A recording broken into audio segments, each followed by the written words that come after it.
In chapter 3024, the story continues with Riley, Erickson, and Cameron making their way to greet the mysterious Mrs. Lab, a newcomer to the high society of Wilspoon.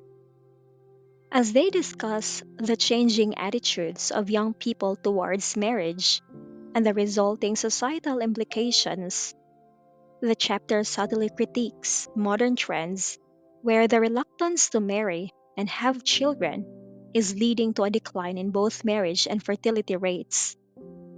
Despite governmental efforts to reverse these trends, they remain largely ineffective in changing the minds of the younger generation.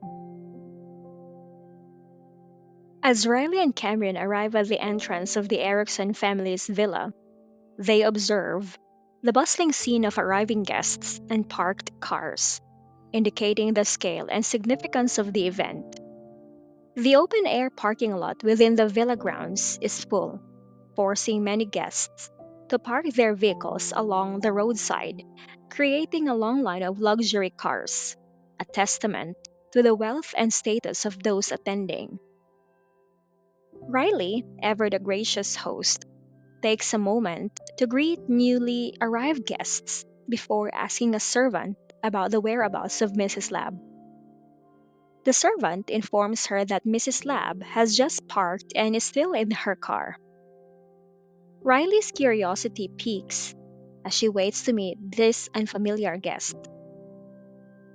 Meanwhile, Mrs. Lab, formerly known as Carrie Newman, sits in her car, contemplating the situation.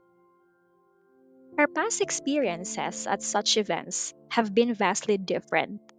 As the second daughter of the Newman family, she was never in the same social stratosphere as someone like Riley Erickson. The tables have turned, however, as Carrie is now attending the event under the powerful yet ominous identity of Mrs. Lab. She notices Cameron standing with Riley and is filled with jealousy, particularly because of Cameron's newfound status. This envy is a stark reminder of the drastic changes in her life, from her previous position in society to her current situation. Her internal struggle is highlighted when the Lab family bodyguard sternly reminds her to maintain her composure during the event. This cold reminder reflects the fear and control that now govern her life, a far cry from her previous, more carefree existence. The mention of Mr. Lab's ruthlessness adds a layer of tension, suggesting that Carrie's situation is far from a happy or voluntary union. Finally, the moment arrives when she steps out of the car, supported by two bodyguards. She is dressed to impress, wearing a red evening gown that accentuates her youth and beauty, further enhanced by her light makeup.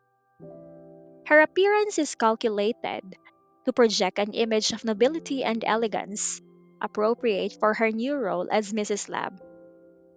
As she approaches, Riley greets her with a warm smile, introducing herself and inviting Carrie into the villa. Despite Riley's efforts to make Carrie feel welcome, it is clear that Riley does not recognize her. This lack of recognition underscores the transformation Carrie has undergone from a relatively inconsequential figure in Wilspoon's elite circles to someone who commands a certain level of respect and curiosity, albeit under a new and somewhat mysterious identity.